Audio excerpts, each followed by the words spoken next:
whispers beneath the sand good evening.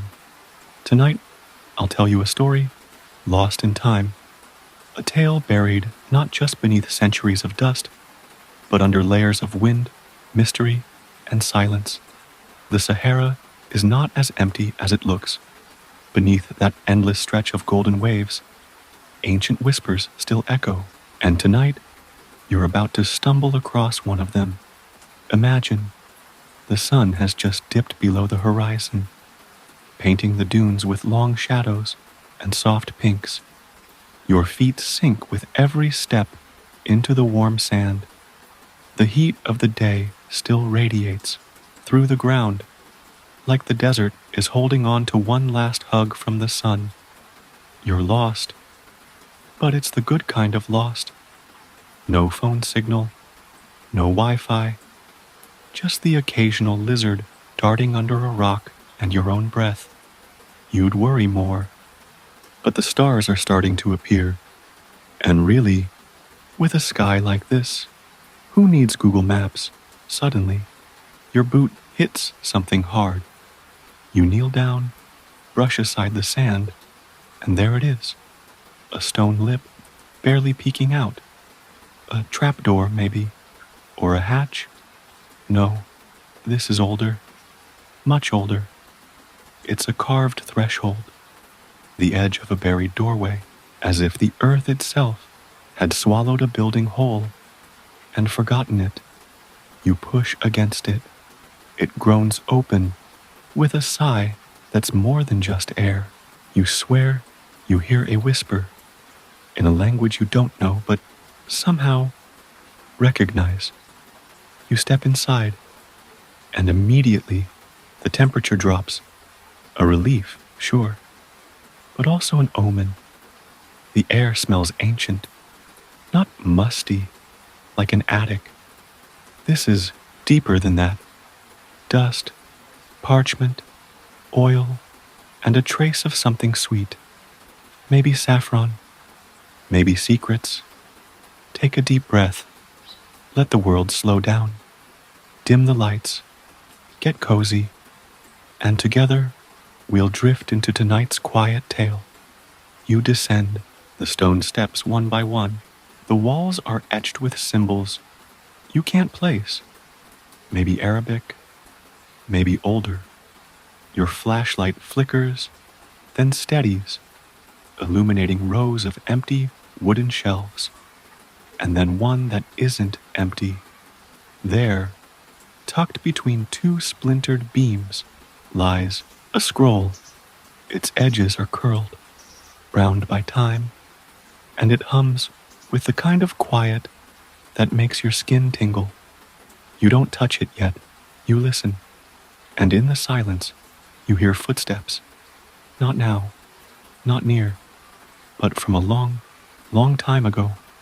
This was once a library, not a building, not a pile of books, but a sanctuary of minds, a fortress of thought hidden beneath the sands of time, and not just any library.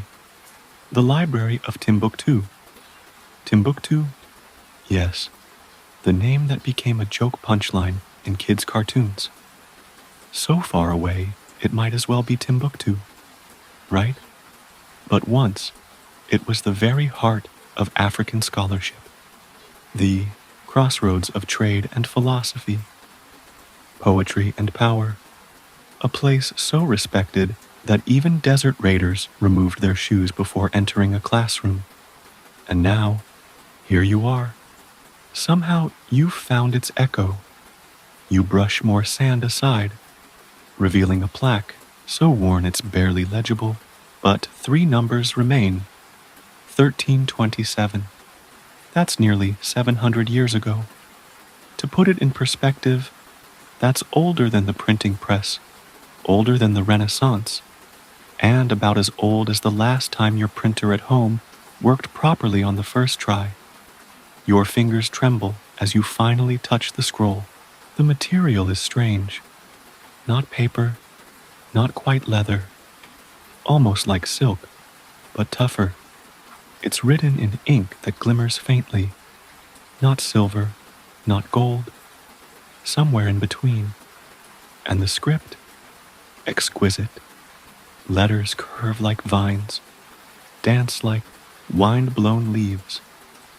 Even if you can't read a word, your brain hums with recognition, like when you hear a lullaby in a language you don't know, and somehow feel like you've heard it before. You turn the scroll gently. The words are dense, but the margins are filled with drawings, diagrams of stars, sketches of strange birds, even a small, almost comical camel with huge eyes. Someone was clearly bored during class. A date in the corner catches your eye. Friday, first moon of Sahel bloom. Not exactly helpful in your calendar app, but oddly poetic. These weren't just records, they were reflections. And just as you're about to unroll more of the scroll, a tiny object clinks against the floor. A ring. No, a seal. With a symbol you swear you've seen before. A crescent moon, resting inside an eye. As you hold it, a low breeze stirs the dust. From where? There's no vent, no door, no opening. Just that whisper again. Clearer now. Still in that language you feel, but do not know. You begin to wonder, are you reading this library? Or is it reading you? Oh, and by the way, if this story brings you peace tonight, feel free to like and subscribe. It means a lot. Now, we continue. Behind the scroll lies a map, faint as breath, tracing a route through the desert. Dotted lines, strange runes, and one unmistakable mark, the eye within crescent symbol. Your finger follows it, and suddenly, you know where to go next. Not logically, not geographically, but in that deep, instinctual part of you. The part that knows when someone is watching, or when you've found something that was meant to stay lost.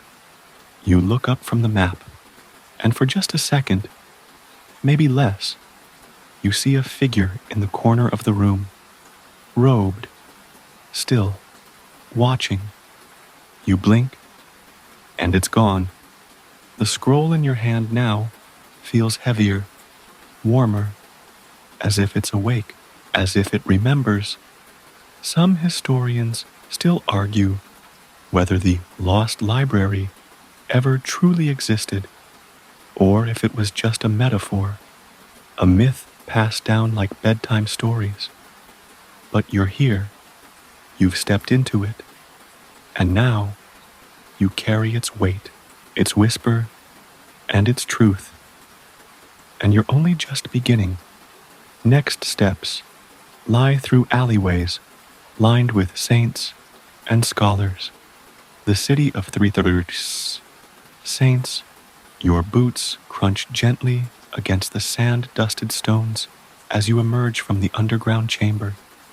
The scroll is safely tucked inside your satchel, warm against your side, as if pulsing faintly with its own breath. The desert air greets you like an old friend, dry, soft, and just a little mischievous, like it's hiding something from you. You follow the map etched onto the brittle parchment. No road signs, no GPS, just your instincts, and a series of old camel path symbols that may or may not include doodles of very judgmental goats. Eventually, the dunes part, and there it is. Timbuktu, a city that once pulsed with intellect, now softened by time. Its mud brick towers still stand tall, crowned with wooden beams that stretch out like sun-baked ribs. Minarets lean slightly, like they've been eavesdropping for centuries. And beyond them, alleyways, endless alleyways, coiling like snakes between the homes of long-gone scholars. They called it the city of 333 saints, not because they counted them, but because it sounded better than a lot of holy people doing impressive stuff. Some were poets, others were mathematicians, a few were warriors who could quote Aristotle mid-sword swing. This was a city where wisdom wasn't stored in vaults. It was cooked into tea, sewn into carpets, sung during sunrise prayers. You step inside the city gates, well, what's left of them, and a gust of warm wind greets you like a sigh from the past. An old man in a woven cap watches you from the shade. He doesn't speak. He just nods, slow and knowing. You nod back, trying to look like someone who belongs here. Someone who hasn't just spent 2 hours debating whether a spiral on a scroll meant turn left or watch out for scorpions. As you walk deeper into the city, the scroll begins to hum again, just slightly, like a cat purring, and as it does, the world around you sharpens. Walls seem to lean in, as if listening.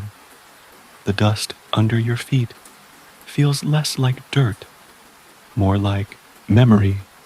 You reach a small square where the scent of charcoal, dates, and ancient leather wraps around you like a blanket.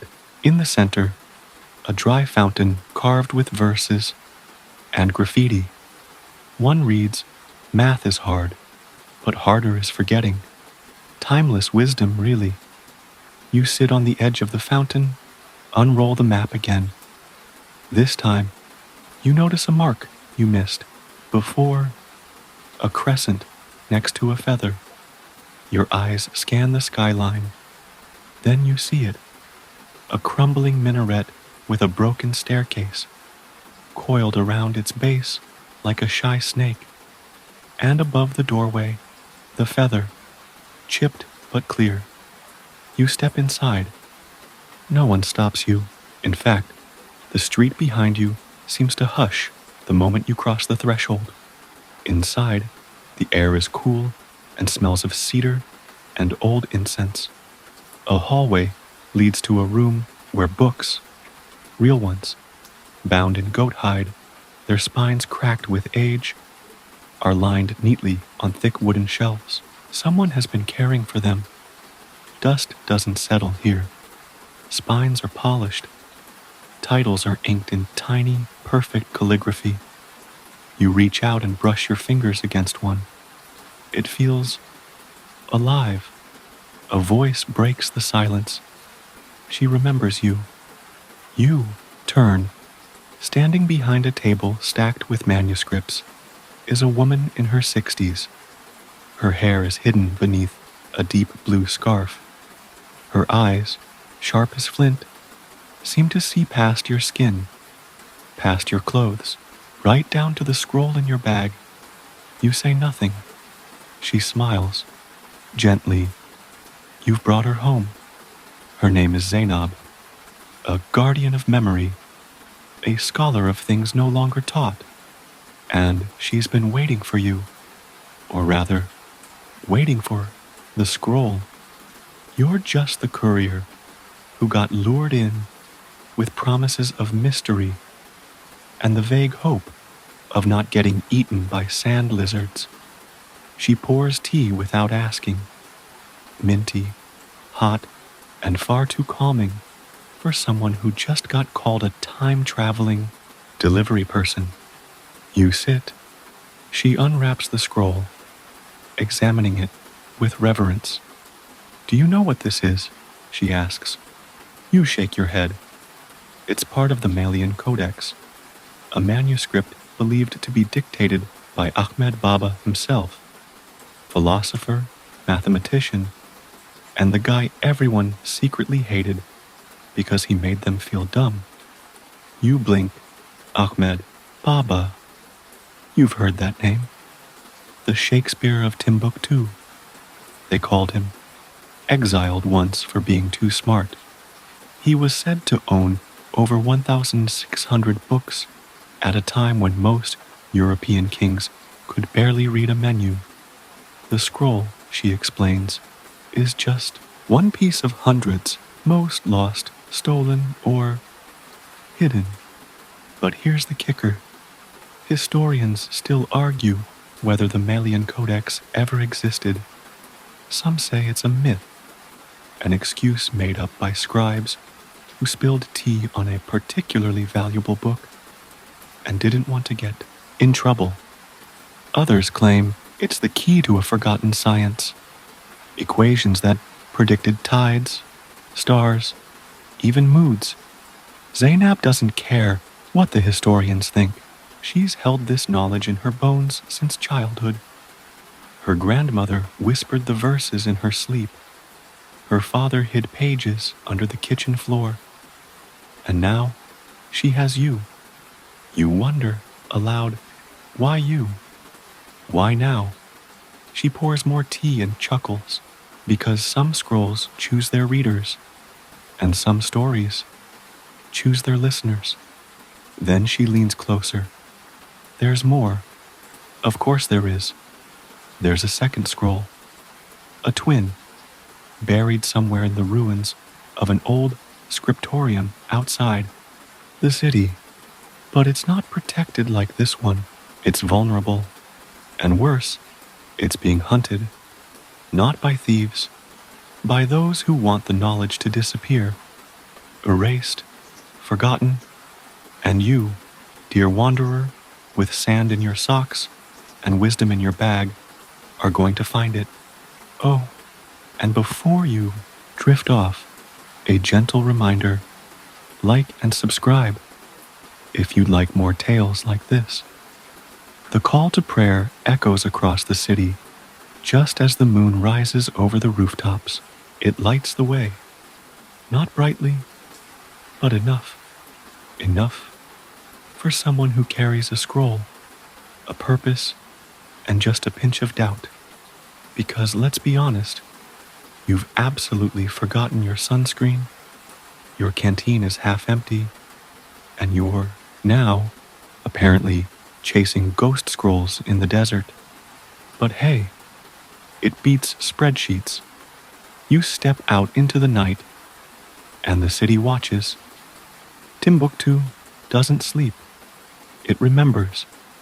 And the next clue lies not in the stars, but in the trembling hands of a boy who never meant to find anything.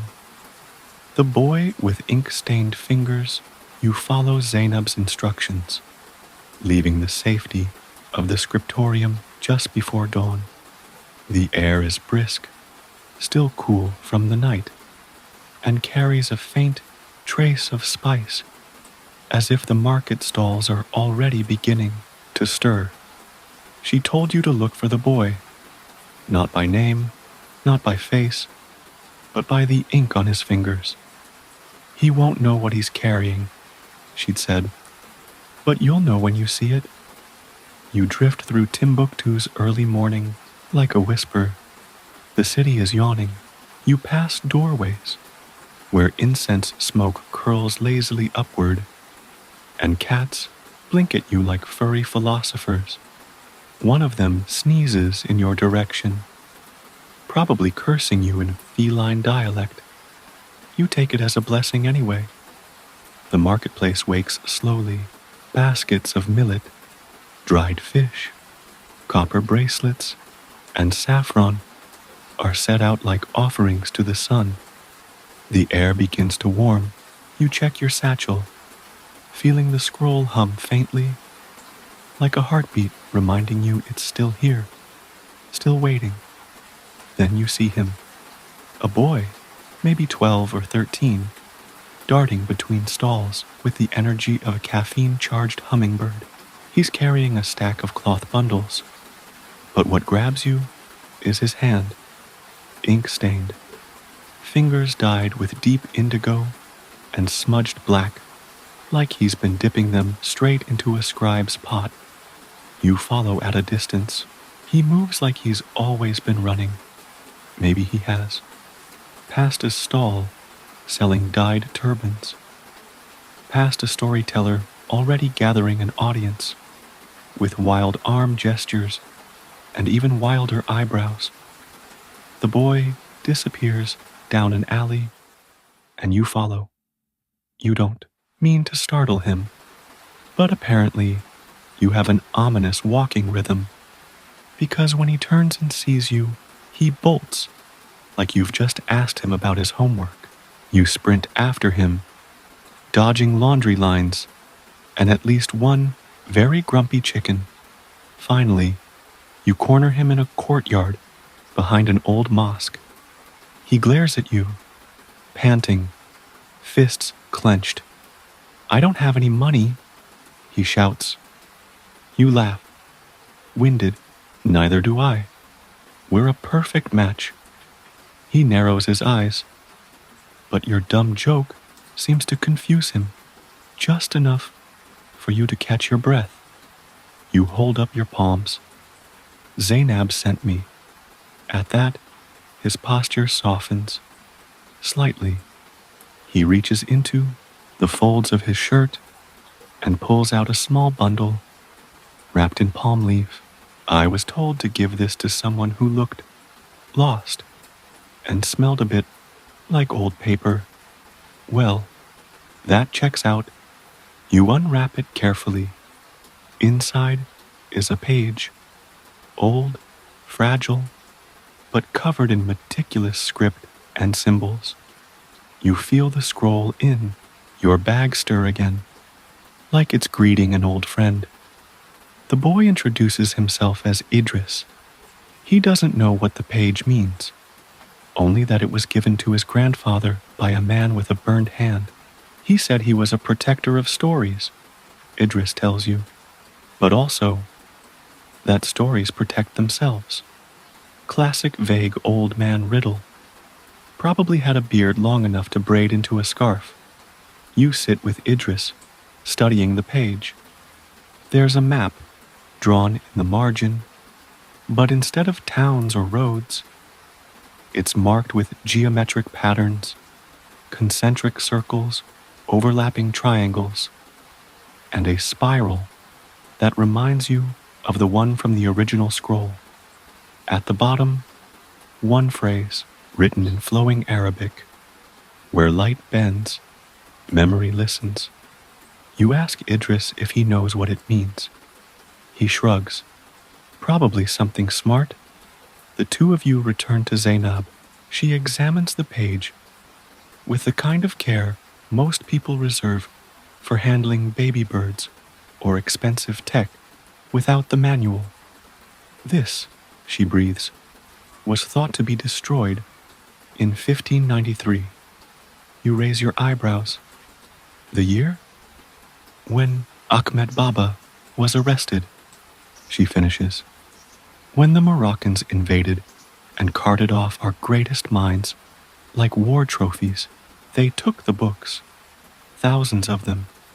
Most people think of colonization in terms of borders and flags. Few realize that what was stolen most wasn't gold, but knowledge. Timbuktu's libraries had once rivaled any in the world. Mathematics, medicine, astronomy, even arguments about whether yawning was spiritual or just annoying. Some of those ideas survived. Most were silenced. But this page, it's proof something survived, something that wasn't supposed to. Historians still debate how many books were truly lost. Some say 20,000. Others believe it was more than 100,000.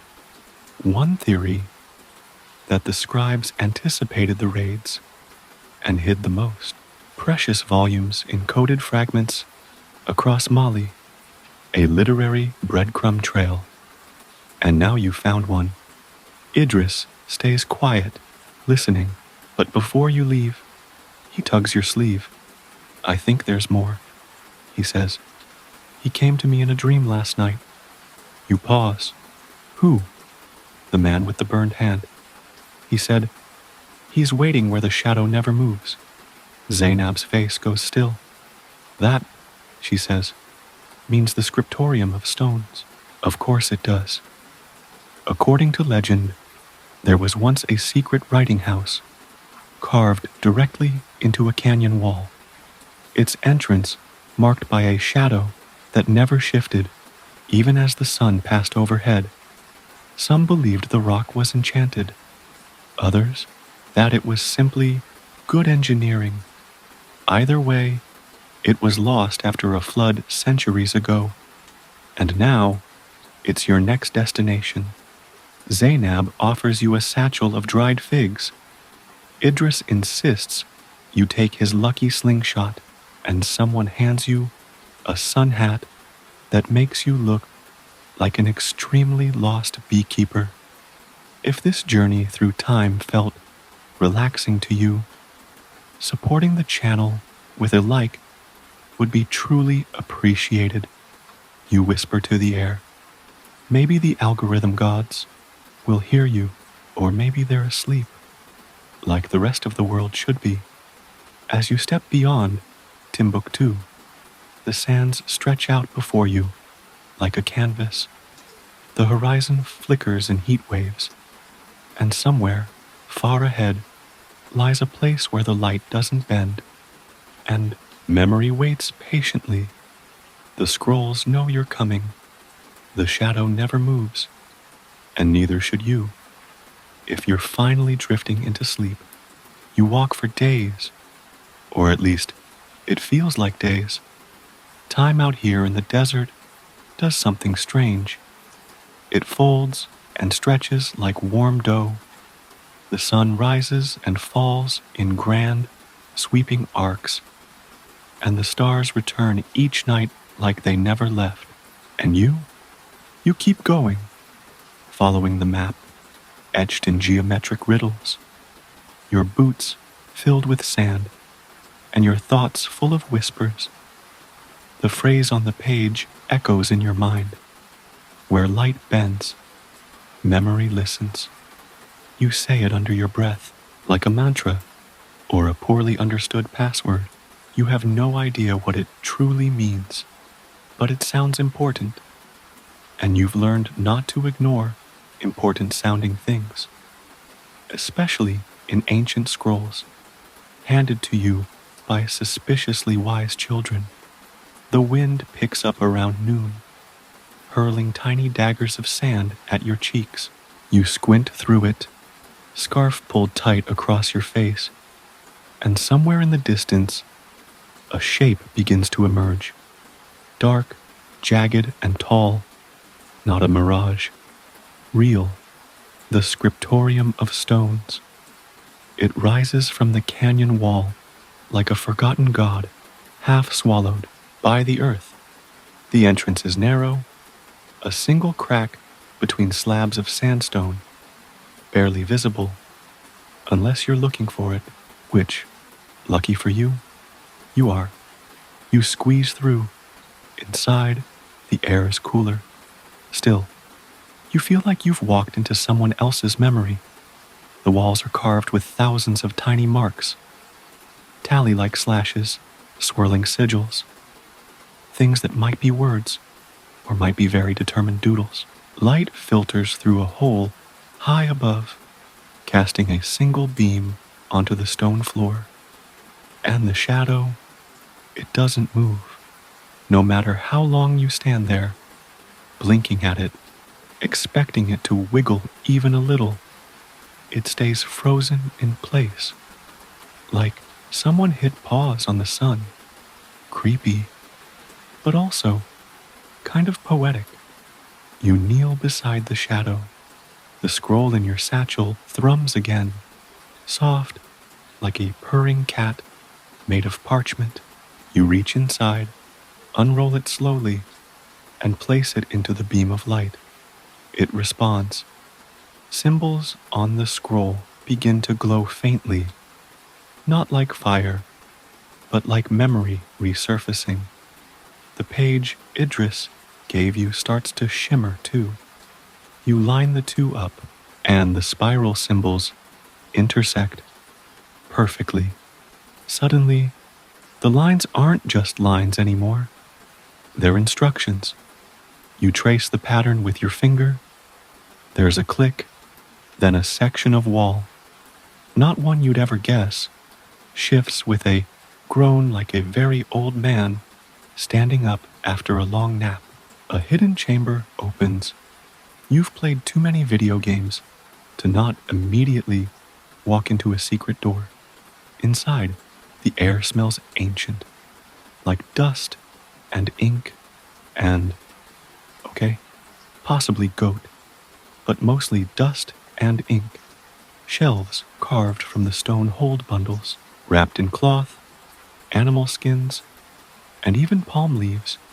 Manuscripts, dozens of them. Some are written in Arabic, others in Songhai, some in languages you can't identify at all, swirling, pictographic, layered like a dream inside a poem.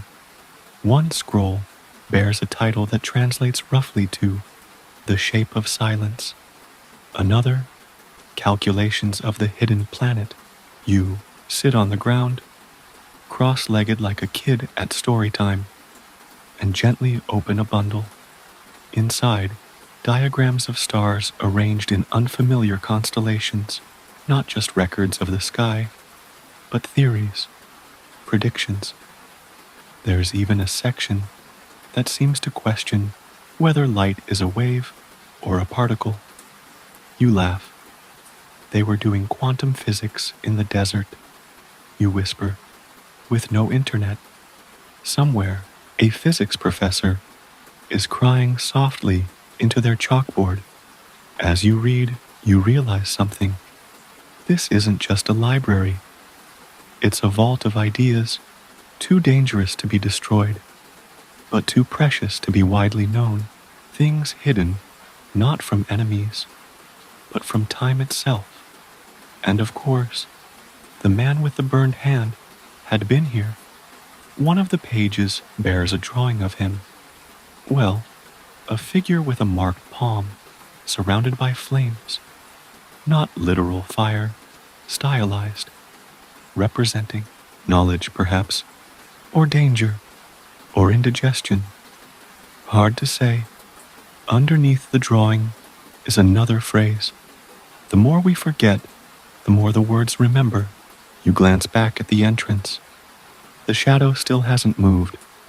You stay for hours, or maybe minutes. You lose track, reading fragments of lost histories, equations that feel like secrets. The stars muttered, and someone happened to write down. You copy what you can, make small rubbings, take mental snapshots like your brain is suddenly a scanner. Before you leave, you place Idris's page inside one of the cloth bundles, not because it belongs there, but because something tells you it wants to be with the others. You leave a note too, scrawled in your own messy handwriting. If you found this, you're not alone. Keep going. The story isn't done. Outside, the sky has changed. The wind has calmed. And as you climb out of the canyon, you see someone waiting at the top. Zainab. Of course she's here. Probably astral projected her way across the desert while you were out there looking like a sunburned librarian. She smiles. There's something else, she says. A location was marked in the corner of one of the scrolls. Something called the Spiral Garden. You blink. That sounds oddly peaceful or cultish, she offers. 50-50. She holds up a page she retrieved from your makeshift note pile. It shows a spiral symbol, same as before, but this time overlaid with what looks like an irrigation diagram. A garden, yes, but not one for plants, one for thoughts. And apparently, the entrance only reveals itself when sung to. Of course it does. Zainab shrugs. Hope you've been practicing your scales. As the desert sun sets behind you, you begin your journey toward this garden of thought. Somewhere out there, Under the open sky, memory still waits, listening, growing, twisting itself into spirals that no storm can erase. And you keep walking. Take a deep breath. Let the world slow down. Dim the lights, get cozy, and together we'll drift into tonight's quiet tale. You hum the opening notes of a song you barely remember. A lullaby maybe, or a jingle from an old cereal ad. Either way, it feels vaguely embarrassing. But when you're standing in front of a sand-swept dune with no visible entrance and a scroll that says, "Sing the spiral open," you have limited options. Zainab watches with an expression that can only be described as amused judgment. Try something less off-key, she suggests, helpfully. You raise your eyebrow. You try hitting that high note while dehydrated. Still, you try again. This time, a simple melody, a descending pattern, like rain dripping from a roof. The spiral etched in the stone before you begins to shimmer, faint at first, like moonlight on water, then brighter. Then, with a deep sigh, the sand shifts. An opening forms, slow and deliberate, like an exhale held for 1,000 years. Zainab gives you a theatrical bow. After you, maestro. Inside it's different. Not cold, not dark, not even dusty. The spiral garden isn't a garden in the traditional sense. No flowers, no trees, just concentric paths carved into the stone, leading ever inward. Along the edges of each ring are benches, desks, and carved pedestals, some with manuscripts, others with what looks like intricate tools, compasses shaped like suns, rulers etched with constellations, writing styluses made of glass. You step forward, and immediately you feel it, a pull, not physical, but in your chest, like curiosity was suddenly magnetic, the urge to know, to learn, to sit at every station and devour every idea that once lived here. Zainab whispers, "This was a place of teaching, but only for the quiet ones." You laugh softly. "Guess I would have failed the entrance exam." She smirks, but doesn't disagree. As you walk deeper into the spiral, the walls begin to display etched diagrams. One shows the trajectory of stars, another the phases of the moon, correlated with crop yield. Another still shows a sequence of faces, different expressions paired with patterns. You pause. "Emotional cartography?" you murmur. Zainab leans, or mood-based navigation. Maybe they charted feelings like others charted coastlines. That's when you spot it. An alcove with a single cushion still intact. On the wall behind it, a quote, faded but just readable. To sit in silence is not to do nothing. It is to listen louder than the world allows. You lower yourself onto the cushion, unsure what to expect. Meditation, hallucination, a pop quiz. Instead, you hear music, faint, not coming from speakers or strings. It hums through the air like a breeze, brushing past your ear, then vanishing. You look up. Zainab is already seated on another cushion, eyes closed, and something about her posture shifts. Not just relaxed, but attentive, tuned. You do the same, and slowly, the garden begins to reveal itself. Not in motion, but in memory. You see images, like shadows behind your eyelids, scribes at work, heads bent, lips moving in soft recitations. children copying letters onto wooden boards, a woman painting maps, not of places, but of belief systems, how people thought, how they argued, what they feared. You lean further in, and suddenly, you're one of them. Not literally, but you feel it. Ink-stained fingers, cracked lips from dry air, the soft rustle of parchment, the warm weight of understanding settling in your chest. One image holds your attention. A young scribe, perhaps no more than 12, transcribing a document that looks wrong. The symbols are strange, angled, not native to this place. Zainab sees it too. That's Greek, she murmurs. You blink. In a West African garden? She nods. Timbuktu wasn't isolated. Traders brought not just spices and gold, but ideas, philosophies, equations. You watch the boy write carefully, then pause, forehead creased. Another scribe leans over and helps him translate. They laugh quietly, then keep going. You whisper, "How many languages did they speak here?" Zainab smiles. Enough to make Google Translate blush. You both sit in silence a while longer, absorbing the feel of the place. The spiral garden isn't loud or boastful. It doesn't demand attention. It invites it, slowly, gently, like the world's most intellectual spa day. And the best part, there's no Wi-Fi, no notifications, just thought. One wall catches your attention as you stand again, covered in mirrored tiles. You lean in and realize they aren't mirrors.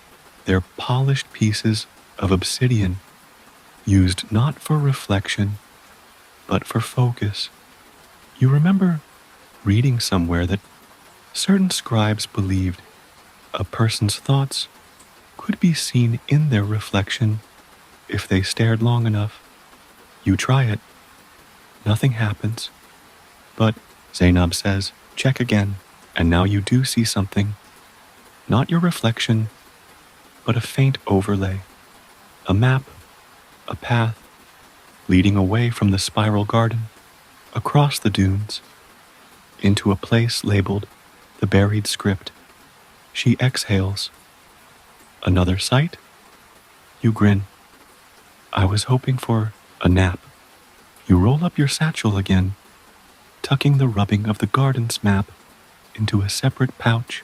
You exit the spiral slowly, retracing your steps, bowing slightly toward the quote on the wall, because really, it earned it. The entrance closes behind you with a soft hiss of sand. As you step into the golden light, you feel it again, that sense that history is not dead, just napping.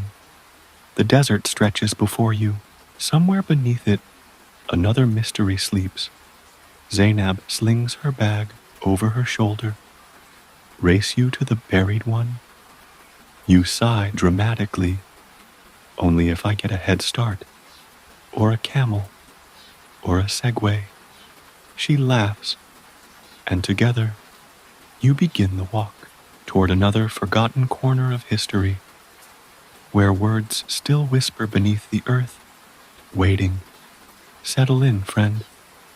Maybe wrap yourself in a blanket, and let the night carry us through this gentle story. You don't find the buried script. It finds you. You're trudging through the sand. Zainab, just a few paces ahead, muttering something about hydration being a colonial construct, when the ground shifts beneath your foot. At first, it's just a small give, like stepping on a sand-filled beanbag. Then the crunch. Then the sudden drop. You don't fall far, just enough for your pride to take a hit, and your sandals to fill with sand. But as Zainab reaches down to pull you up, you both see it. a corner, not of a stone, but of parchment, buried beneath layers of time, weather, and bad luck. It peeks out like a bookmark in the dunes. You dig more carefully now and uncover what looks like a protective case, leather, warped by centuries, but intact. When you ease it open, the smell hits first, not mildew or rot, but something sharper, ink, preserved somehow. You blink. The script inside is unlike any you've seen. It twists across the page, in tight coils, loops, and clusters, like someone tried to fit an entire library into one page. Symbols layered over diagrams, sentences branching like roots, and in the center, small seal pressed in red wax, still unbroken. Zainab frowns. That's not Arabic. You nod slowly. Not Greek either. You both stare at it for a while. Then she whispers, "It's a cipher." You trace one of the symbols. It shivers slightly under your touch, as if warming up after a long sleep. You glance at Zainab. What if this isn't just a document? She looks at you, then at the dunes. What if it's a map? A map written in riddles. You work quickly now, sketching what you can, making rubbings of the symbols, while Zainab begins to clear away the surrounding area. It doesn't take long before you uncover the entrance. Half collapsed, yes, but unmistakably intentional, arched, reinforced, and etched with symbols that match those inside the scroll. As you step through, a chill brushes your neck. Inside, the buried script isn't a room. It's a network. Tunnels branch off in every direction, each lined with compartments carved into sandstone, like library shelves turned inside out. Most are empty. Some house fragments of manuscripts, others tools. Wooden rollers, copper-stamped grids, even what looks like an ancient printing press, small enough to fit in a backpack. You wander further in, lighting the path with your small lantern. The walls glitter faintly, embedded with mica, or perhaps something stranger. Every few steps, a panel lights up faintly beneath your foot, as if sensing your movement. It hums, just slightly. You glance at Zainab. How did this stay hidden? She shrugs. Maybe it didn't. Maybe it just waited. You pause at a particularly large alcove. Inside, a table is still set. 4 wooden stools, 1 overturned, and in the center, a manuscript, open and untouched by time. You run your fingers over the page, and there it is. The library seal, the same sun and moon symbol you saw etched in the spiral garden, now embossed in gold leaf. This came from the heart of the library. You breathe. Zainab sits, slowly, eyes wide. Then that means the buried script wasn't a backup. It wasn't a footnote. It was a branch, a satellite of the great library, a way to protect and distribute knowledge, should anything happen to the main archive. A fail-safe against fire, invasion, even forgetfulness. You shake your head. It's like a flash drive with legs. Zainab raises an eyebrow. You're not seriously comparing this to a USB stick. Hey, you grin. If ancient scribes had a Dropbox folder, this was it. She snorts. But she doesn't disagree. You both sit in silence, reading page after page. Each document seems curated, not random scraps, but chosen texts, stories, equations, recipes, instructions for making dyes.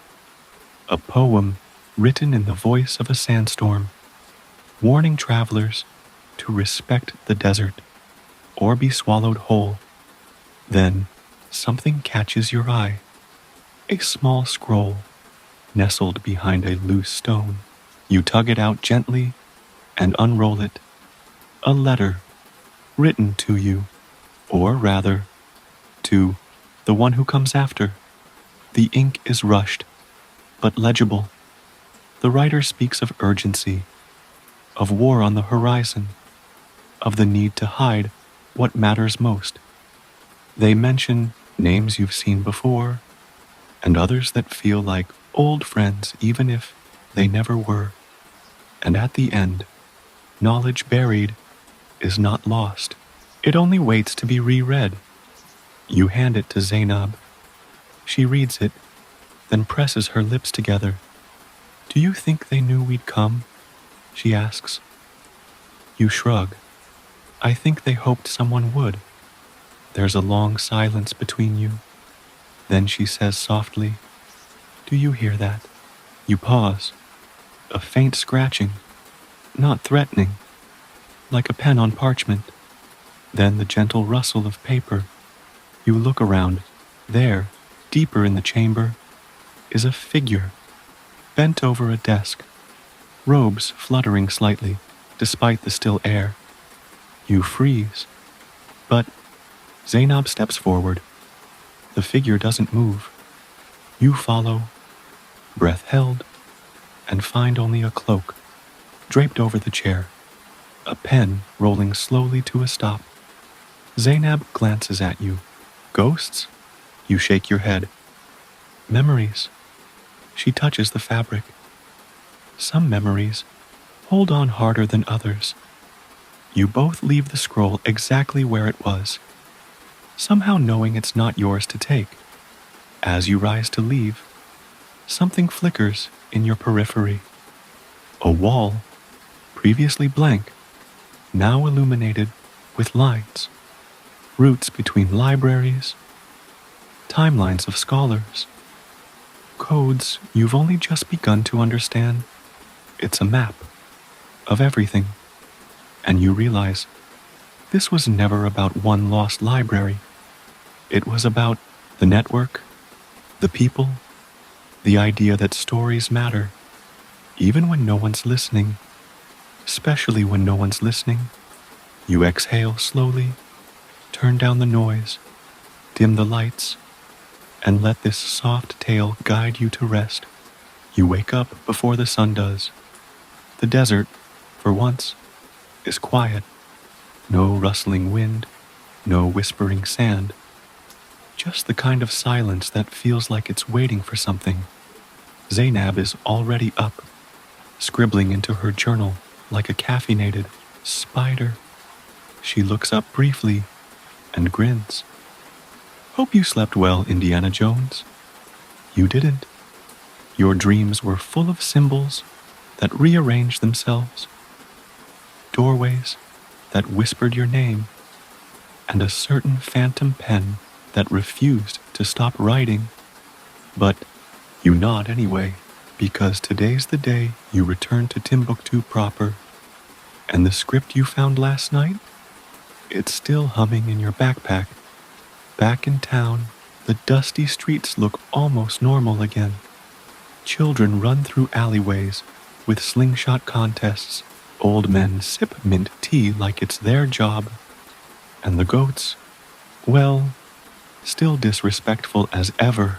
One bleats at you, like it knows what you found. You make your way to a quiet corner of the city. An unassuming building guarded by nothing more than a rusted lock and a handwritten sign in faded ink. Private collection. By appointment only. Zainab knocks 3 times. Then once more. Slower. The door creaks open. Inside, the room is cooler and darker. Books line the walls from floor to ceiling, wrapped in cloth and twine. There's no electricity here, just slats of sunlight and the quiet creak of wood. An old man steps forward. His robes are pale blue, his hands ink-stained. His name is Abubakar. He's a guardian of the manuscripts, and when he sees what you've brought, he does not smile. He does not blink. He bows, then leads you to a small back room and lights a single candle. You unroll the buried script. Abubakar takes one look and murmurs, Al-Karhuna. It survived. Zainab's eyebrows lift. That's not in the records. No, he says simply, because it was never meant to be found. He touches the edge of the script like it might vanish. Al-Karhuna was a scriptorium hidden beneath the trade routes, where rebel scribes worked in secret. They were exiles, heretics, women, thinkers, anyone whose thoughts were not welcome in the royal libraries. So they built their own. You look at Zainab, a rogue archive. She grins. History's best kind. He begins translating aloud. And you take notes. And you realize this isn't just writing. It's layered. One sentence comments on another. A poem cross-references a diagram. There's even marginalia, tiny scribbles from different scribes, joking or arguing in the margins like some kind of medieval group chat. One note reads, Amira, if you keep changing the stanzas, I will hex your sandals. You laugh. Abubakar just nods solemnly. Amira was talented, but dramatic. Another entry lists herbal recipes meant for calming nerves. Right below it, a short, furious curse written in stylized ink. Zainab translates, May your enemies forget their own names before they forget their cruelty. Savage and poetic. But it's the final page that holds you in place. It's a set of instructions to activate the knowledge. You read it 3 times before accepting that, yes, these scholars might have designed the manuscript to respond to sound vibrations, specific chants, syllables, even humming, like a tuning fork for memory. You test it. At first, nothing happens. Then, softly, the lines of the script begin to move, rearranging, highlighting paths. Suddenly, what looked like a mess becomes a map again. The cipher lives. You're half convinced it's AI. Zainab calls it analog wizardry. Abubakar just smiles. Paper remembers when stone forgets. You glance up. So, what do we do with it? He shrugs gently. Share it, quietly, because that's how knowledge often survives.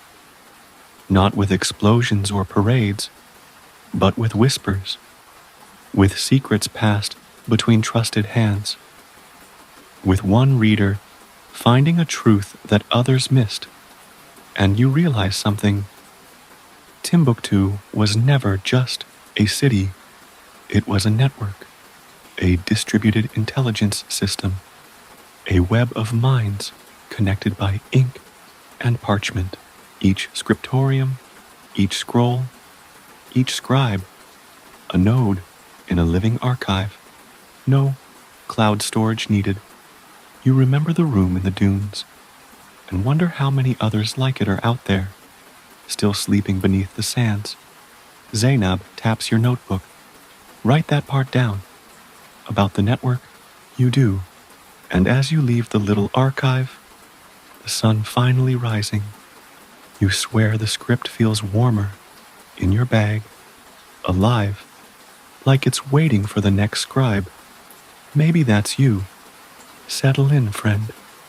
Maybe wrap yourself in a blanket and let the night carry us through this gentle story. And the wind, once again, whispers like turning pages. The wind hasn't stopped whispering since you left Abubakar's archive. It slips beneath doorways, tugs at your sleeves, curls around your thoughts, like it's trying to tell you something.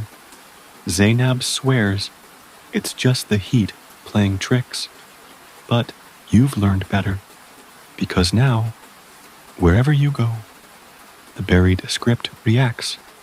You tap your pen against it, and faint lines pulse like veins on a leaf. You hum one of the phrases Abubakar translated, and symbols shift faintly across the margins. It's subtle, quiet, but undeniable, and a little unsettling, like carrying around a slightly passive-aggressive ghost.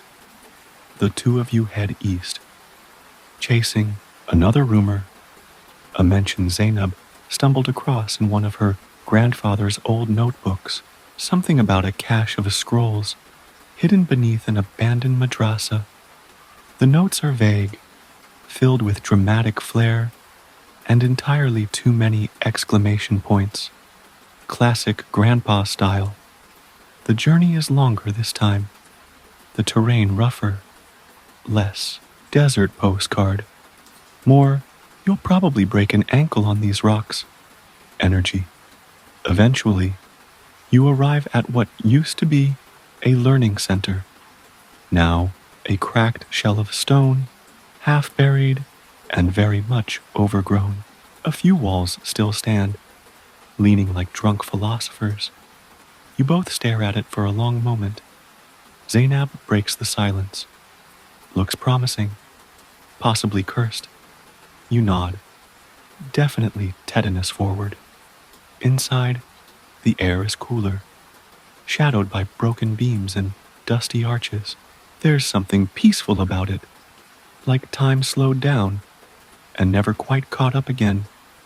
You run your fingers over a carved column and spot familiar symbols. The script's siblings. Zainab spots a staircase leading downward, barely more than a suggestion of steps. You both descend cautiously, your flashlight slicing through thick cobwebs and centuries of silence.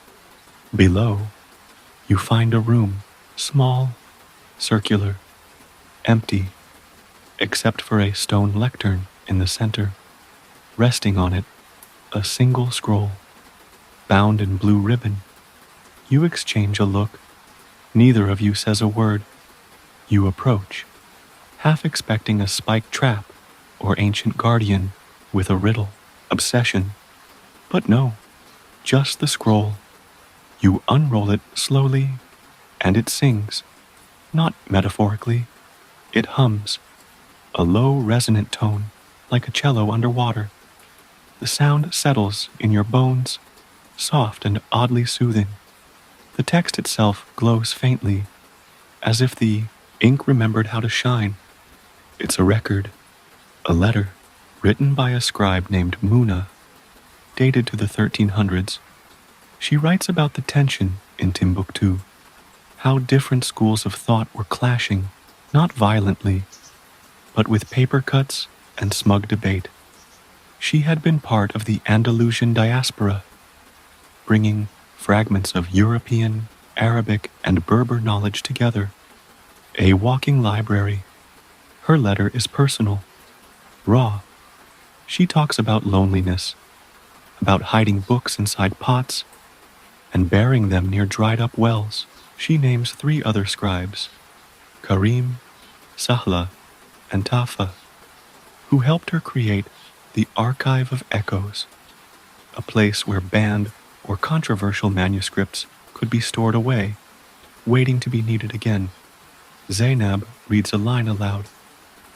What the kings forget, the scribes remember.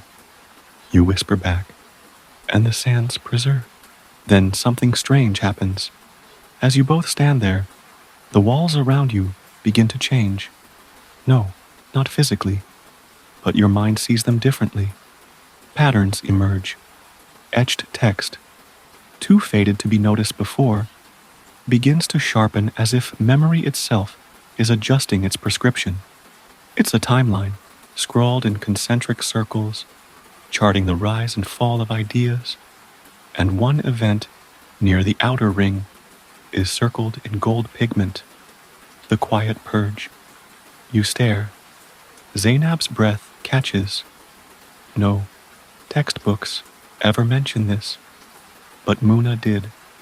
In a footnote, she scrawled sideways. They came with torches, not for people, but for thought.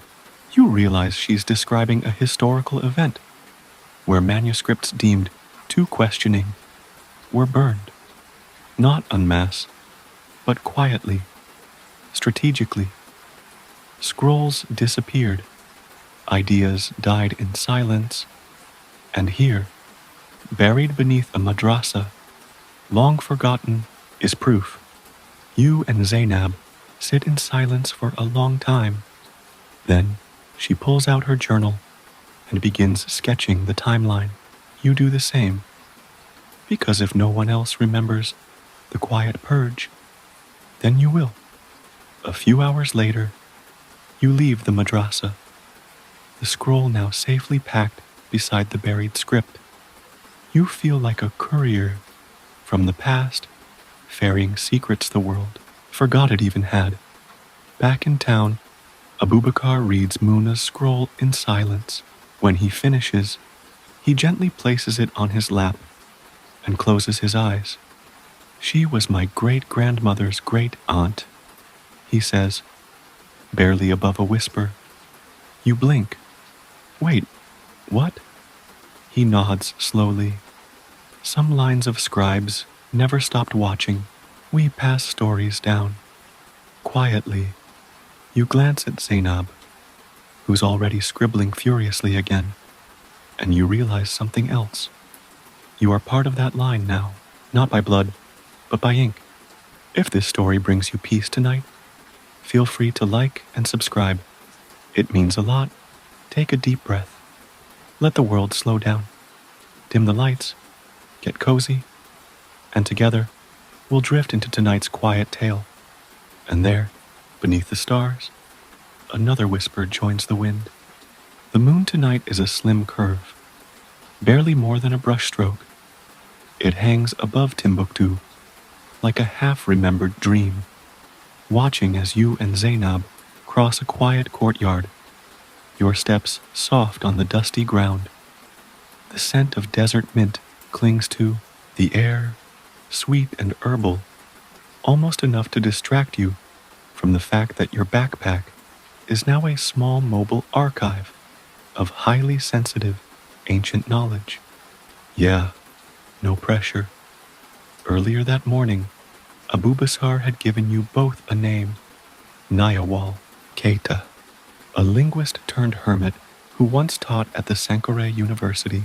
According to Abu Bakr, she vanished from public life after publishing a series of controversial papers claiming many of Timbuktu's lost texts weren't lost at all.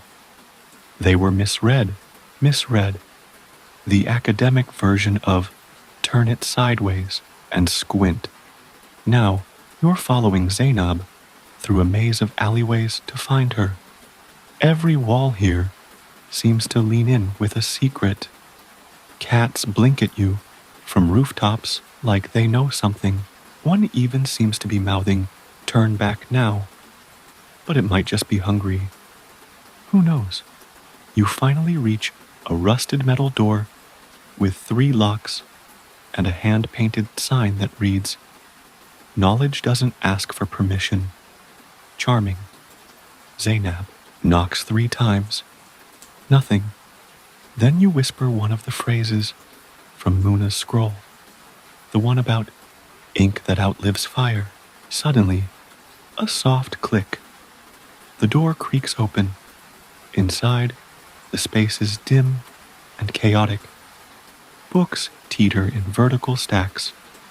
Scrolls are tucked between bowls of dried hibiscus, and a map of Africa, stitched in colored thread, dominates one wall like a tapestry of forgotten roads.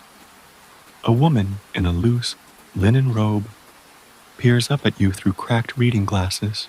She can't be more than 50, but her expression has the weariness of someone who's read too much truth and not enough fiction.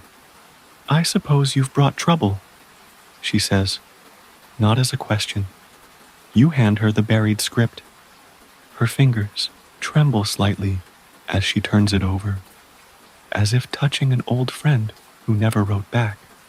"I knew this script," she murmurs. "Or rather, I almost did." Zainab leans forward. "You think it's a cipher?" Nayawal nods. "A hybrid code.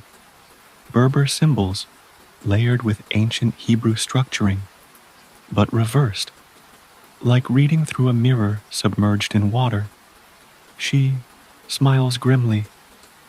"Brilliant. Maddening."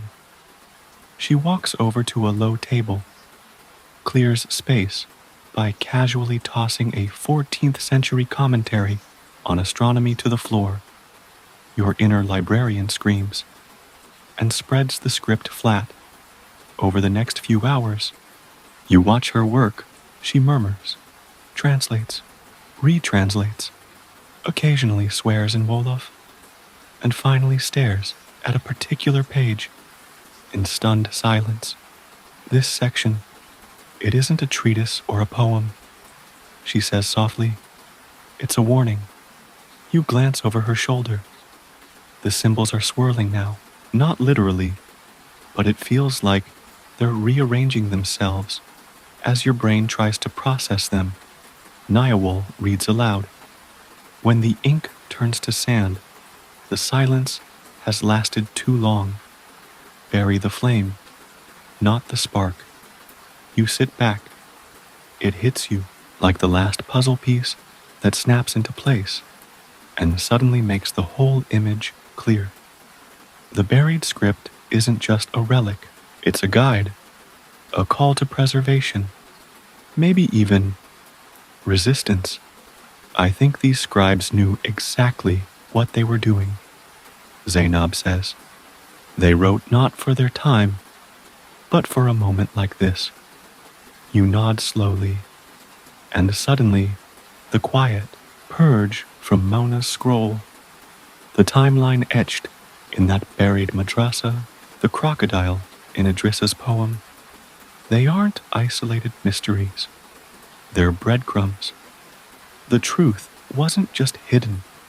It was encrypted, disguised as poetry, buried beneath jokes and animal sketches and footnotes in letters, because that's the only way it could survive. And the kicker, historians are still arguing over whether any of this was even deliberate. They debate whether Idrissa's crocodile is metaphor or mischief, whether the buried script is a manifesto or just a personal diary gone rogue. Of course, historians are still debating whether Napoleon was short. So, outside, the city breathes slowly under starlight. You and Zainab step back into the courtyard, the script carefully wrapped in fabric now, your minds buzzing louder than the evening cicadas. "If we're right," Zainab says quietly, "then there's more. Somewhere. There has to be more." You nod, and for the first time in days, you don't feel tired. You feel like you're waking up. Before you drift off, a gentle reminder: like and subscribe if you'd like more tales like this. Settle in, friend. Maybe wrap yourself in a blanket and let the night carry us through this gentle story.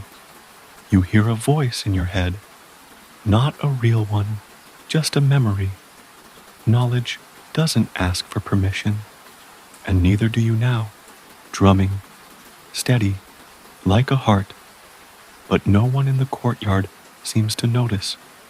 Zainab is already packing her satchel, and when she looks at you, there's no more hesitation in her face, only fire.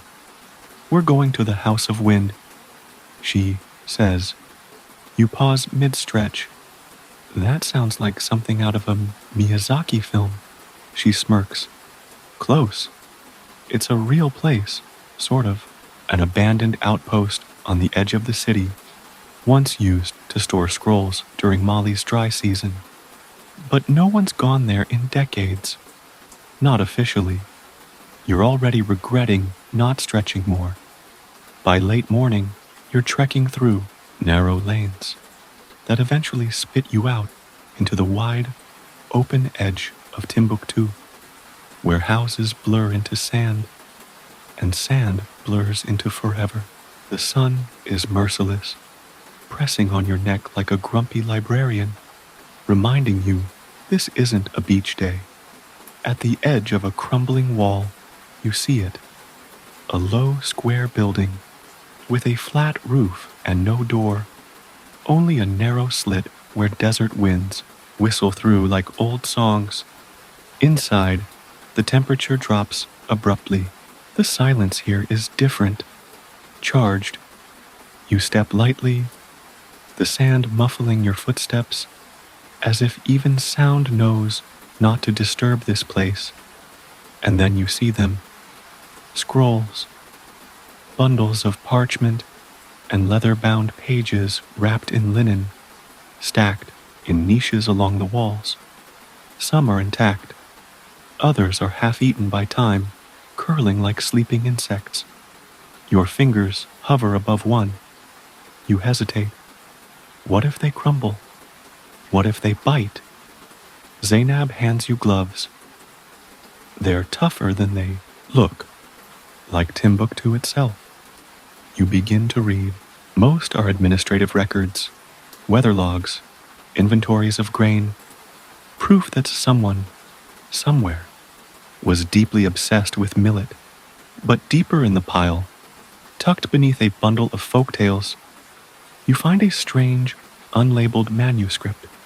The writing is delicate, looped with almost ornamental care, and in the margins, tiny ink drawings. Again with the crocodiles. And this time, one of them is eating a scroll. You and Zainab glance at each other. No words needed. You're back in the cipher. This scroll is part riddle, part prophecy. Lines repeat themselves, but only if you read them backward.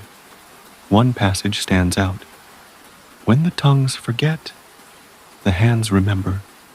What the empire cannot burn, the wind will whisper. It's the same kind of coded language as the buried script, only more refined, as if this one came after, like a sequel. These scribes, you begin, voice hushed. They didn't just hide knowledge, they left instructions. Zainab nods, slowly.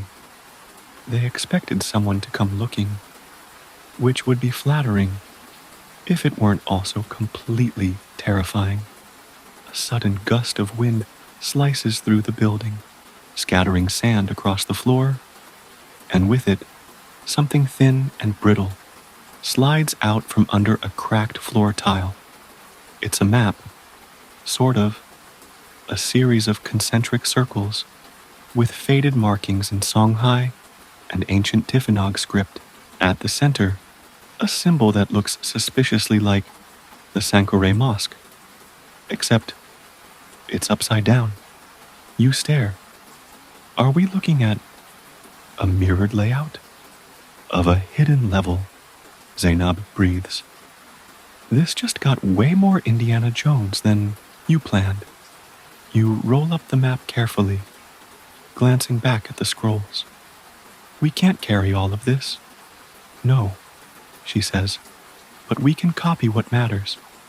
So you sit there for hours, sunlight slipping across the floor, the pages whispering under your hands, and as you copy passages and sketches and strange diagrams, you realize this isn't just a rescue mission. This is a translation effort across time, language, fear, and fire. A rescue of voices long ignored. You take a break to stretch, rubbing the crick in your neck. Zainab flips a scroll and laughs. What? She points to a line of ancient commentary written in Arabic. It translates loosely to, "Even in wisdom, beware goats." You look at her. Was that a proverb or a personal grudge? You laugh together softly, surrounded by the dead and their very much alive words. Outside, the wind sings, and in its voice, if you really listen, is the faintest rhythm, like pages being turned by invisible hands. If this story brings you peace tonight, feel free to like and subscribe. It means a lot. Take a deep breath. Let the world slow down, dim the lights, get cozy, and together we'll drift into tonight's quiet tale. And if you're still listening, remember, even in wisdom, yeah, beware goats. You return to Timbuktu under cover of dusk, with sand in your socks and scroll dust in your hair. Zainab hums quietly as you walk, some half-remembered tune that sounds like it belonged to a lullaby 1,000 years ago. The city is just beginning to glow. Faint oil lamps flicker on the walls, and somewhere, someone is grinding coffee beans like it's a sacred ritual. Back at the hidden archive, the room feels smaller now, or maybe you've just grown inside it, expanded with all the names and stories stitched into your memory like embroidered silk. Yakuba's not there. He left a note, written in calligraphy, so elegant it practically wears a tuxedo. Trust the salt traders. They know more than they admit. You stare at it, puzzled. Great. That clears everything up. Zainab sighs. It means we have to talk to the Salt Guild. You groan. That sounds crunchy. Historically, salt wasn't just seasoning, it was currency, power. Wars were fought over it. Caravans lived and died for it. And in Timbuktu, it was guarded like treasure. The Salt Guilds, secretive, ancient, and more dramatic than your favorite soap opera, had influence that stretched across empires.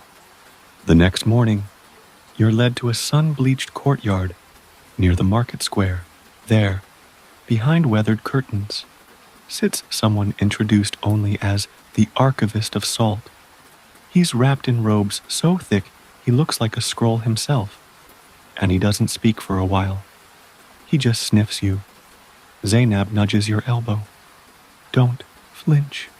It's a respect thing. You try your best to look non-salty. Eventually, he nods. You carry dust not from this desert. Correct, you say. Also possibly a hint of almond shampoo. He cracks the faintest smile. You're in. He unfurls a cloth bundle and reveals something unexpected.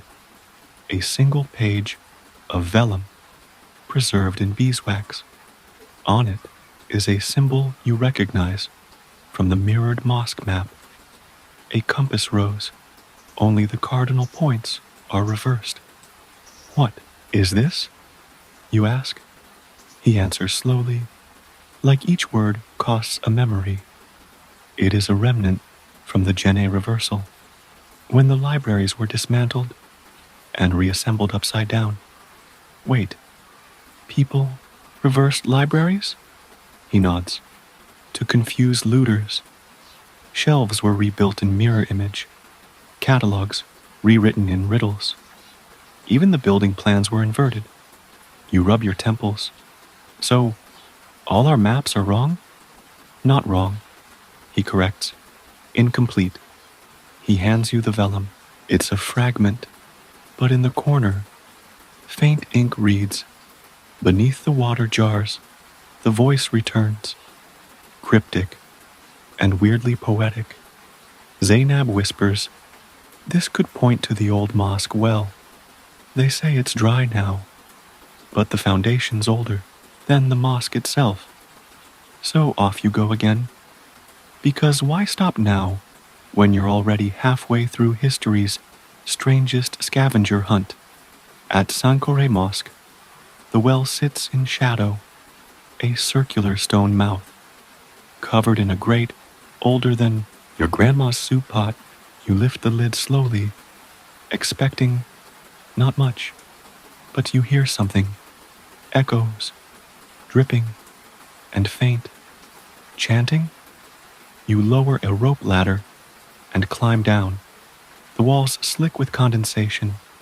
Your hands tremble slightly, not from fear, but from knowing you're about to cross into a space untouched for centuries. At the bottom, your lantern flickers, and the room reveals itself. Small, circular, lined with stone shelves inside the walls. Most are empty, but in the center, a sealed wooden chest, bound in iron. You exchange a look with Zainab. Then you open it. Inside, parchment, dozens of them, and a single ivory stylus with a cracked nib. You start reading, heart racing, and there it is, the catalog, a lost master list, encoded in layered metaphors and regional dialects.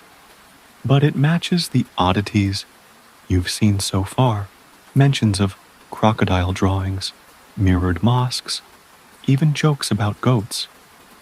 More importantly, it describes 5 hidden caches across Timbuktu and the surrounding sands, each holding pieces of the library lost during the invasions. You glance at Zainab. This isn't just a library, it's a map to all the others. And here's where it gets really fun. The catalog wasn't written by a king or a scholar. It was written by scribes, anonymous, tireless, quiet as dust.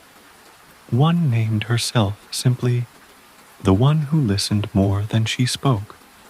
Another, the scribe with ink-stained teeth. And another simply he who misspelled revolution but meant it anyway. You chuckle. Even their mistakes are historical. Zainab grins. History is a series of well-preserved errors. As you climb back up the well, catalog safely wrapped, you feel different. Like the city has finally exhaled. The wind hums again as you emerge. And this time, it doesn't sound like drumming. It sounds like clapping. If this journey through time felt relaxing to you, supporting the channel with a like would be truly appreciated. Settle in, friend. Maybe wrap yourself in a blanket and let the night carry us through this gentle story. And remember, not all treasure is shiny. Some of it is written in crooked handwriting by someone who accidentally inked their teeth. You don't sleep that night, not out of fear, but because excitement won't let your eyelids rest. You lie on your mat, catalog clutched like a bedtime story, eyes tracing the strange symbols. Zainab's already out, snoring softly, muttering something about alphabet soup with secrets. Morning doesn't so much arrive as it slinks in, warm and yellow, like a cat that owns the place. You sit up, bones creaking like an old door in an abandoned archive, and wonder which of the 5 cache sites to investigate first. Let's go east, Zainab suggests, over a breakfast of date paste and flatbread. Always trust the sunrise. You shrug. Better than my idea, which involved spinning in a circle and pointing randomly. So, east it is. The catalog lists the first cache, beneath the place where the stars kneel. That sounds poetic and suspiciously metaphorical. Like everything, Else these scribes wrote, but one note mentions tall stones that whisper prayers at dusk, and Zainab immediately snaps her fingers. Buried astrolabe pillars outside town, used for early celestial measurements. Definitely looks like stars could kneel there.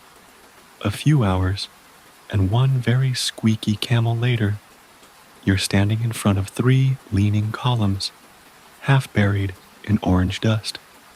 They look like the ruins of a forgotten observatory, or maybe a sundial, designed by someone who never quite finished geometry class.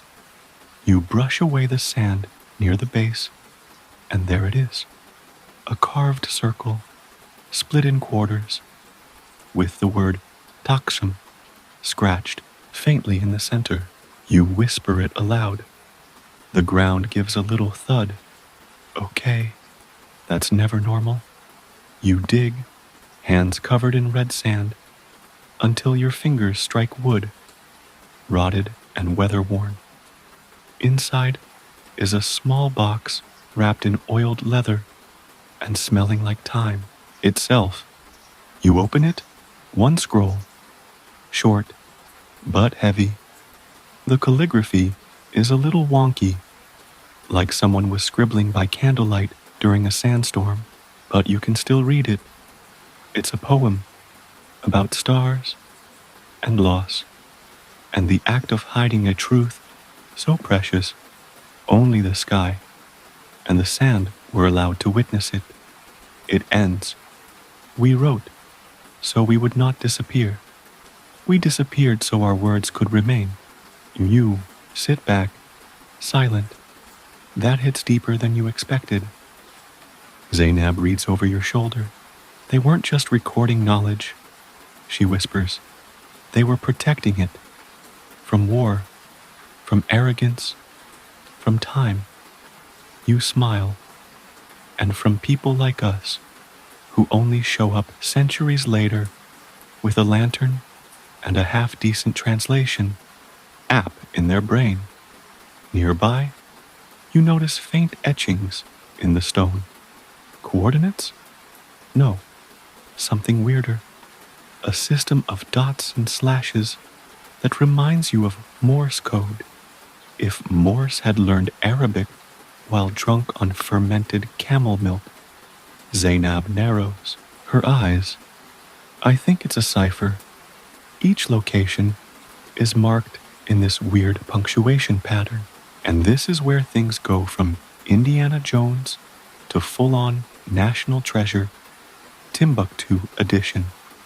You race back to town, compare the marks to the catalog entries, and slowly, over several nights, much tea, and a lot of forehead smacking, you decode them. They point to 4 more locations. One beneath a collapsed minaret, one near a dried-up river that used to sing, one carved into the spine of a camel sculpture in a forgotten courtyard, and one under a house that doesn't exist anymore. Of course, you mutter, a ghost address. Zainab shrugs. Guess we're going house hunting. But here's where things get weird again. Because if you've been drifting with me long enough, you know how weird this can get. That ghost address? You recognize it, because it's the house you first arrived at in Timbuktu, the one Yakuba led you to, the one with the squeaky gate and the crooked door and that smell of roasted spice. It's not gone. It's just renamed. You rush back. Same gate, still squeaky. Same door, still crooked, but the number's different. Barely noticeable. Painted over with cheap ink. You scrape it off. Underneath, the original marking. Al-Khazana, the treasury. You and Zainab exchange that now familiar look. The, oh no, we're actually part of a prophecy, aren't we? Look, you explore the house, this time slowly, carefully, under the rug, trapdoor. Of course. Below, a tiny chamber, walls lined with clay jars, and inside each, scrolls, hundreds, some damaged, some pristine, some with ink that glows faintly when touched, probably from some ancient beetle-based recipe, because, of course, history would use bug guts for brilliance. You sit down. You can't help it. You're surrounded by voices. They hum in the walls, whisper in the paper. The room breathes stories older than empires. You pick up one and read aloud. On the fourth moon of the year, when the wind tilts north, remember the rhythm of the old city drums. They always beat for more than dancing. The scribes didn't just preserve facts, they preserved soul. And here's a wild thought. You're not just reading history, you're finishing it. Because someone had to return. Someone had to listen. Take a deep breath. Let the world slow down. Dim the lights. Get cozy. And together, we'll drift into tonight's quiet tale. Still 3 caches left. But for now, you sit in the archive beneath a house that pretended to disappear, with scrolls whispering your name like they've been waiting centuries for you. And honestly, you're beginning to believe them. The next morning, you don't even wait for the sun to finish yawning over the rooftops before you're up again, heart pacing like a drumline. Zainab's already got a fresh notebook open, one leg tucked under the other, scribbling excitedly. You both know what's next. 3 caches remain, and this time, you're not just following ink on a page. You're retracing a legacy. The dried-up river is your next target. According to the catalog's odd phrasing, it was once known as the place where the water wept music. Dramatic, yes, but poetic in that classic Timbuktu fashion. Locals call it Al-Wadi Al-Naim, the gentle valley.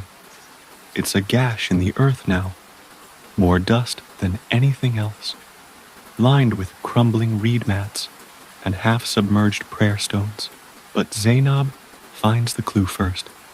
A stone flute embedded in the soil, capped at one end with something like wax. Still smells like tamarind sap, she murmurs, nose twitching like a curious squirrel. You crack the wax seal. Inside, a tightly rolled scroll, thinner than the others, fragile as old lace. You unroll it slowly, careful not to breathe too hard. It's a guide, but not to a place, to a sound. It's written in staves, like music, but annotated with strange side notes. Play this as the sun reaches the midpoint. Pause after the breeze passes. Sing this line only if the cicadas are silent. You blink. This is a musical map. Zainab grins. Told you the water wept music. The poem embedded in the melody tells a brief tale of a scribe who lost his voice during an invasion and wrote music instead of words to remember his city. One footnote claims the melody, when played correctly, will echo back from the right cave wall, revealing a cache hidden in a soundproof nook. You stare at Zainab. Do you play anything? She shrugs. Tambourine. Perfect. You ask around. Town. Finally tracking down a reclusive oud player with a beard long enough to braid. He doesn't ask questions, just hears the tune, nods solemnly, and leads you toward the cliffs. At dusk, he plays. And friend, you feel it. The wind stops. The cicadas hush. Even the clouds seem to hold their breath. When the final note trembles, through the valley you hear it. A second tone. fainter, repeating, echoing in an unnatural rhythm. You follow the sound, around the bend, into a cave blacker than blackout coffee. There's no torch, no map, just instinct. And there, tucked into a hollow behind a stone shaped like a curled tongue, lies a clay pot sealed with wax and wrapped in blue cloth. Inside, a scroll, but not like the others. This one glows faintly, just enough to make you question whether it's really glowing or if you've just gone too long without sleep. You read aloud. It's a record of chants, once used by desert astronomers to memorize star paths. Each chant describes constellations and their stories. But the last one? It ends with, "And when all lights are gone, remember, the stars do not vanish. They only wait." You sit with that. Zainab hums the melody from earlier, soft and slow. And here's the weird part. The stars seem to pulse in time with her voice. You don't say anything. Neither does she. Some things, it turns out, don't need explaining. Later, that night, you both camp near the dried riverbed. It's quiet, the kind of quiet that stretches, that listens. You stare up at the sky, ancient and indifferent, and wonder how many people have looked up and whispered the same things. Prayers, names, apologies. Sometime past midnight, you mutter, "I think I'm dreaming someone else's memory." Zainab, half asleep, replies, "Yeah, well, just don't forget your own." In the distance, a faint rustle, maybe wind, maybe more. You drift, and in your half-dream, the stars sing back, "Settle in, friend. Maybe wrap yourself in a blanket and let the night carry us through this gentle story. 2 caches left, but you've already started hearing the library breathing through the cracks of time, and it's calling you forward. You wake before dawn, though it's hard to say you ever fully slept. That melody from the dried river still hums in your bones, like a lullaby left on repeat inside your chest. Zainab stretches nearby, yawns into the rising sun, and without a word points east. Today's clue had been hidden in the last scroll, embedded in the constellation chants, a single line sung in an unfamiliar cadence, where shadows fall sharpest under the guardian's arch. You both had puzzled over it, but Zainab, with a glint in her eye, remembered a ruined gate far from town, a stone archway etched with protective prayers in 3 languages, Arabic, Tamashek, and Hebrew.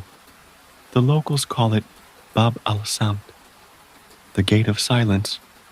It takes hours of walking, a nearly dislocated ankle, yours, and a tense encounter with a goat who clearly thinks the path is his runway. But then there it is, crumbling, crooked, still proud. The Gate of Silence. You wait, just as the clue instructed, for the sun to rise high enough for its shadow to fall in a precise line. And it does, slicing the ground like a sundial sword. At the tip of that shadow, Zainab kneels. She brushes away sand, nothing. Then she taps the ground with a tuning fork you'd forgotten she'd kept, a holdover from the musical map. On the 3rd tap, the sand echoes back with a dull thunk. Hidden trapdoor. You open it, slowly, half expecting bats, curses, or at the very least, more goats. No such drama, just stairs, worn stone steps, curling down into cool silence. The air shifts. It smells like pepper and dried roses, ancient perfume for forgotten things. You descend. Torchlight flickers over the chamber, and your breath catches. This isn't a cache. It's a room, a round one, covered wall to wall in tiny drawers, each drawer labeled with an ancient alphabet: Ge'ez, Syriac, Greek, Sanskrit. Some scripts neither of you can name. It's a linguistic cabinet of curiosities. Zainab opens one, gingerly. Inside, a single page, a short passage, written in mirror script. Another drawer holds a recipe for ink made from cedar bark and pigeon feathers. Another, a poem describing a solar eclipse as seen from a mountaintop in Yemen. Another contains an unfinished letter addressed to the future reader. You try not to blink too hard. You might miss something, or everything. At the center of the room, under glass, lies a flat, square parchment, blank until Zainab breathes on it. Then, slowly, like mist, retreating from glass, words appear. This is not the end, only the deep breath before. The bottom corner bears a symbol you've seen once before, burned into the leather of the first scroll in the desert. The twin gazelles facing each other, joined at the horn. It's the sigil of the lost scribes.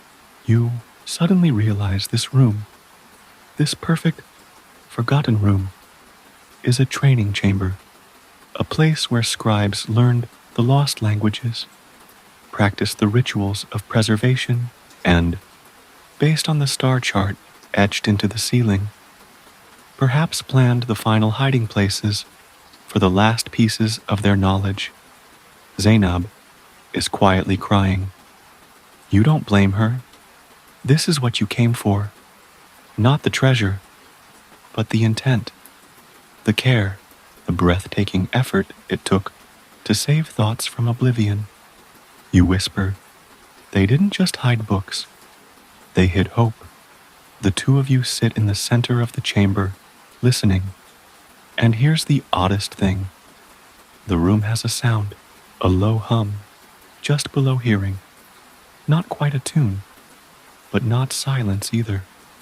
Like memory, humming to itself. Shelf in the corner draws your eye. You hadn't noticed it before. Tucked there, a sealed scroll case made of bone, its cap carved in concentric spirals. You crack it open. Inside, the final clue. This time, no riddle, no metaphor, just a simple instruction. Follow the scent of blue smoke. Where it coils, the final memory sleeps. Zainab raises an eyebrow. Well, that's comforting. You both laugh. And friend, it's that kind of laugh you only have when something big is ending or beginning. Before you leave, you take nothing, well, except a pressed flower from one drawer left between pages as a bookmark centuries ago. A small thing, a reminder. You climb back into daylight, eyes stinging, heart full. As the desert wind brushes past, you think you can smell it already. Smoke, not fire, not destruction, but incense. Blue curling into the sky, like a story unfinished. You smile. One cachet left, and something tells you this last one will be different. Turn down the noise, dim the lights, and let this soft tale guide you to rest. The scent finds you first, not smoke from wood or resin, but something older, blue sage, crushed myrrh, maybe even a whisper of saffron. It coils in the air like a ribbon, floating just beyond reach, tugging you forward without a word. You and Zainab follow it like sleepwalkers. The dunes open into a quiet valley, not marked on any map, but wrapped in the hush of old magic. It's the kind of place the wind respects, where footsteps sound softer, and even birds seem to bow out. At the center stands a lone tree, a fig tree, impossibly alive, its leaves shimmering faintly even under the midday sun. Beneath it, smoke curls upward from a stone bowl. No fire, no embers, just eternal smoke, as if the air itself were remembering. You kneel. So does Zainab. Between the roots lies a simple chest, blackened by time, sealed with wax. The same wax you saw on the first scroll, stamped with the twin gazelles. You hesitate. It feels like touching it might mean waking something, or putting something back to sleep. Zainab places her hand on yours. You open it, she whispers. You nod.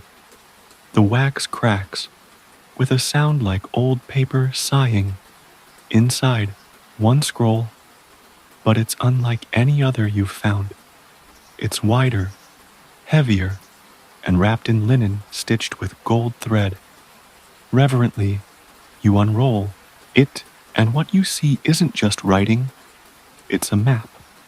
Not of places, but of thoughts, languages branching from a common root, philosophies echoing across continents, arrows linking astronomy to poetry, law to music, medicine to metaphysics, a cartography of knowledge, a mind map of the scribes, and at its center, a drawing. The library, not the one buried under sand, not the one you read about in whispered tales, but one imagined, preserved, dreamed into being, circular, open-roofed, built beneath the stars. And beneath that drawing, a short inscription. We buried the pages, but not the purpose. Build again. Zainab is silent. You can hear her breath catch, not from awe, but from knowing. This wasn't about finding something. It was about remembering how to begin again. You think about what it took. The paths, the puzzles, the music, the starlight, the mud walls of Timbuktu, the goat-related near-deaths, all leading here to a quiet fig tree and a scroll that speaks not of the past, but the future. The two of you sit for a long while. You don't talk, you just are. And then, finally, Zainab speaks. So, do we build it? You don't answer. You smile, because she already knows. You rise together, scroll in hand, and turn to leave. But something stops you. A rustle, not wind, a figure emerging from the far ridge. An old man wrapped in indigo robes, his face lined like the desert floor. He carries nothing but a walking stick and a small pouch hanging from his belt. He walks straight to you, bows slightly, and holds out the pouch. You accept it. Inside, a stone, smooth as glass, etched with symbols you haven't yet learned. Zainab breathes, the last scribe, but the man shakes his head, smiling gently. He speaks in a dialect so old it feels like music, and Zainab translates, not the last, the first of those who come. Next, he turns and walks away without waiting for reply, leaving only footprints that vanish with the wind. You look down at the stone again. It's warm in your hand, and without knowing why, you place it beside your heart. Then, As twilight falls, you walk away from the valley, from the tree, from the curl of smoke, and toward what comes next, whatever it is. It begins with you, just as it always has. Now the desert fades, the sand softens underfoot, the stars return, not as guides, but as old friends watching from above, blinking slow lullabies across the sky. You close your eyes. The fig tree, the hot smoke, the map that wasn't a map, all of it begins to shimmer like a dream you'll carry into tomorrow. You breathe slower, now, deeper. You remember the first scroll, the cracked leather, the laughter you shared when you got lost in the catacombs, the odd warmth of dried squid ink, and Zainab's jokes about becoming part-time camel whisperers. All the strange and beautiful things that came from chasing a rumor that somewhere, long ago, someone believed knowledge was sacred enough to bury like treasure, and stranger still, that someone else would come find it. That someone was you. As your breath slows, you feel the world turn quieter. The library may still lie in ruins, but in your hands, in your memory, in your dreams, it lives. So, sleep now, soft traveler. Let your thoughts drift across parchment skies. Let your heartbeat echo with the pulse of ancient ink. Let the whisper of scribes guide you past the veil of dreams. You did well. You found what mattered. You remembered. Take one last breath, warm and slow.